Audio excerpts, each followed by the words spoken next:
everyone, Milton here with Adeptus Adequate, and I hope you're ready for something a little different today. Will and I started doing these videos because Magic the Gathering has decades of great articles about how to consistently make better strategic decisions, and a lot of those concepts and that vocabulary can be applied to Killteam. Now, I also enjoy chess, and chess has a much longer history and has centuries of ideas that we can borrow from or use to categorize the sorts of decisions that we're making.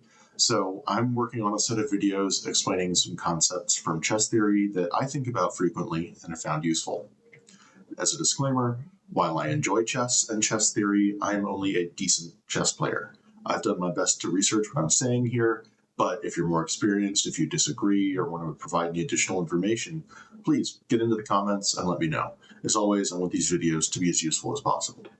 So first, in this video, I want to talk a little bit about tactical, strategic, and positional play, and how this sort of typology of decision-making is useful to think about in Killteam. If you read about the great chess grandmasters, you may hear them described as, a tactical player like Mikhail Tal, or a positional or strategic player like Anatoly Karpov.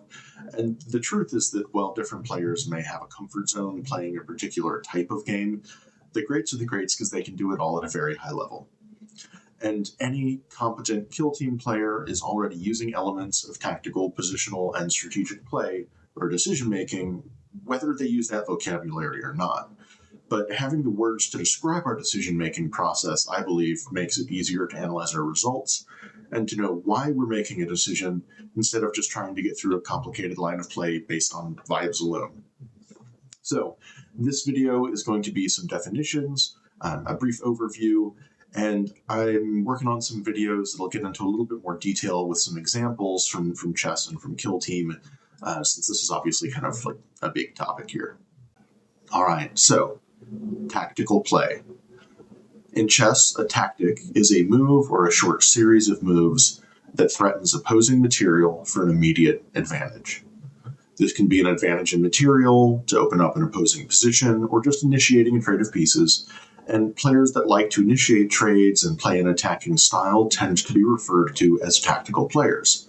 Earlier, I used the example of Mikhail Tal as a tactical player. If you aren't familiar with him, you should look him up. He's fascinating, has all sorts of incredible quotes about his particular style of chess.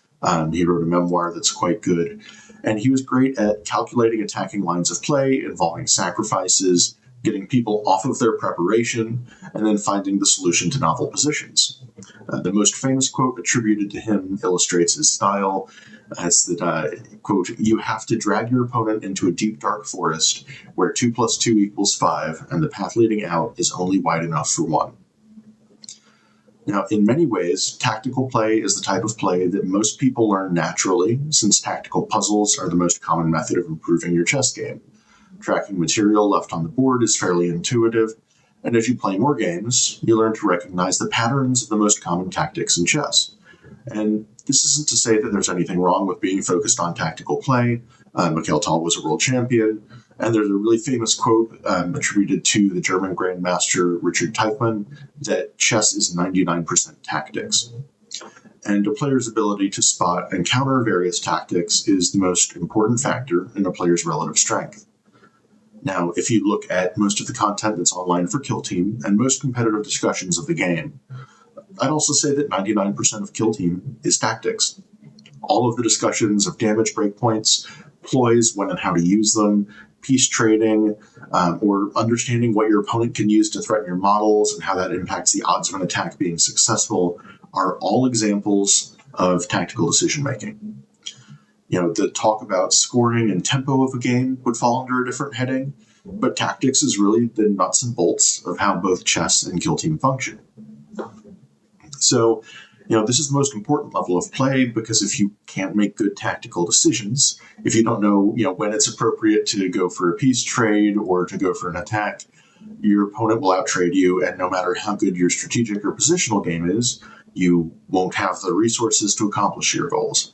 So, while Killteam doesn't have visible play patterns in quite the same way that chess does, since the pieces aren't on a grid and don't have, very specific ways in which they can move, in order to be a competitive player, you need to be familiar enough with the tricks that your opponent's team has access to in order to avoid or counter their tactical traps in a very similar way to chess. Now, I won't spend as much time on it in this set of videos since each team is going to play differently and has a different set of tools. But it's always important to think about the tactical implications of any move that you make. So, if tactics is 99% of the game, let's talk about how important that last 1% is. Alright, so now let's talk a little bit about positional play. Positional play is the aspect of the game that involves optimizing the placement and coordination of pieces on the board to achieve long-term advantages. Unlike tactical play, which focuses on short-term combinations and capturing material, positional play emphasizes the overall positioning of pieces, control of key squares, and pawn structure in chess. Basically, everything that isn't a tactic is some combination of positional or strategic play. And in chess, the players that are described as positional players are ones that instead of prioritizing attacking opposing pieces, will prioritize or feel most comfortable building up their own position, preemptively stopping opposing tactics, and reducing the number of options open to the opponent by controlling the most important areas of the board. I talked about Mikhail Tal as an example of a player with an almost swashbuckling attacking style. By contrast, Anatoly Karpov is another world champion, another grandmaster, and an excellent example of somebody with a positional focus. His style is frequently described, if you read chess books, as a boa constrictor, building a solid pawn structure, never taking tactical risks, and ready to attack any error made by his opponent. Like with tactical play, some of this applies to Killteam, and some doesn't. And if the game is 99% tactics, why spend so much time talking about position? There's a quote from Bobby Fischer that I think illustrates why it's so important to think about controlling space and tempo of a game, and that's that tactics flow from a superior position. And really, the quote is pretty self-explanatory. If your position is better, i.e. you can threaten your opponent's important pieces, yours relatively safe, you control the areas of the board that give you the most freedom to move, you will simply have more options in how to go about your movements. So if you have more options, you're better able to capitalize on even small mistakes that your opponent makes. But if your opponent is in a better position on the board, you have fewer options to try and get back in the game, or you might have to try and make tactical plays that have a lower percentage of working the way you need to. So it's easy to look like a tactical genius when you have multiple good options and your opponent has to struggle to find the line of play that is least losing. Now, I know we aren't getting into a ton of detail here. I don't want this video to be tremendously long, and I have plans for some videos talking about positioning and different ways of staging models in Killteam, but that's a slightly separate topic. All right, and our third category is strategic play.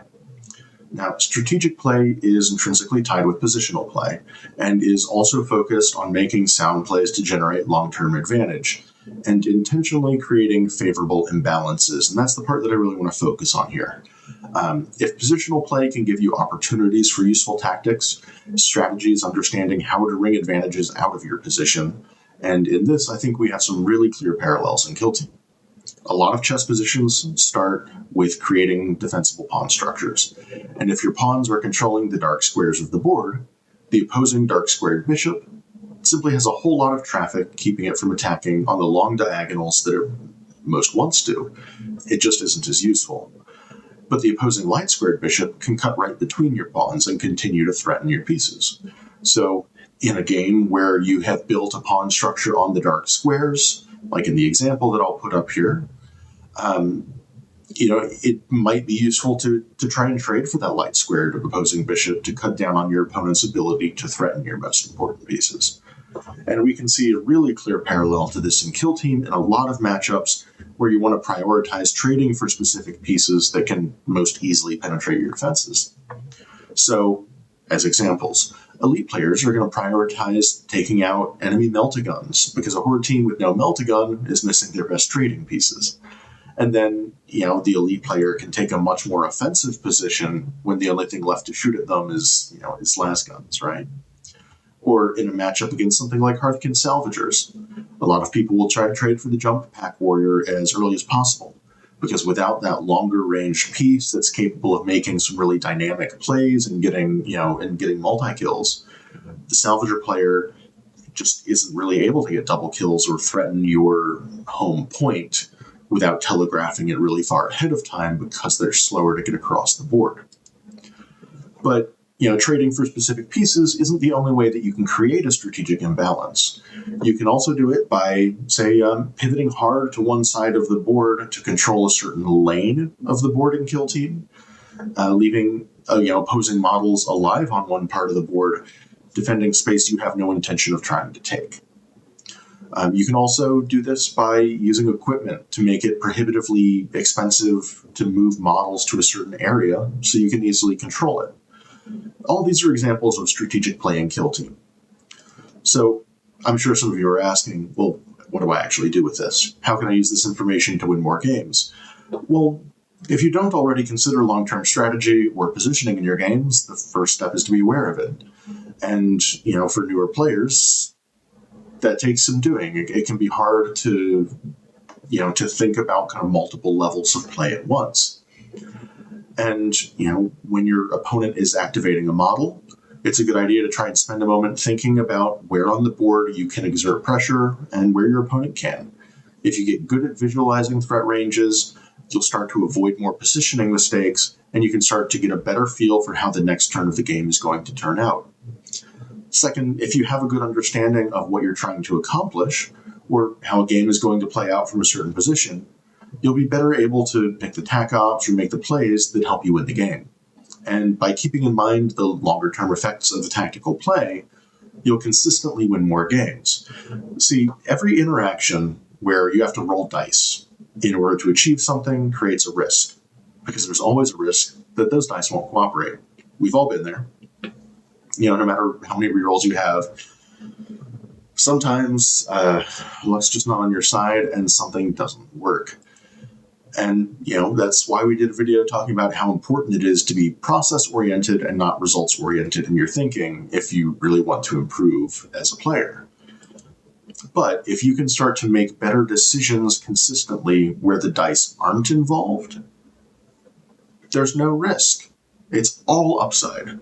You can, you unfortunately can't salve your ego by blaming poor decisions on the dice. But if you get good at it, you will consistently win more games. So that's plenty long enough for sort of the intro to tactical, positional, and strategic play. Like I said, I'm going to be working on some more videos, kind of fleshing this out further. But thank you to everyone for sticking through what is probably a weird video for a Killteam channel. But I found this to be a useful way to think about my own games, and I hope that it helps you too. So, do you want more extremely adequate Killteam content? Please like and subscribe to the video. It helps us grow the channel. And good luck in your next game.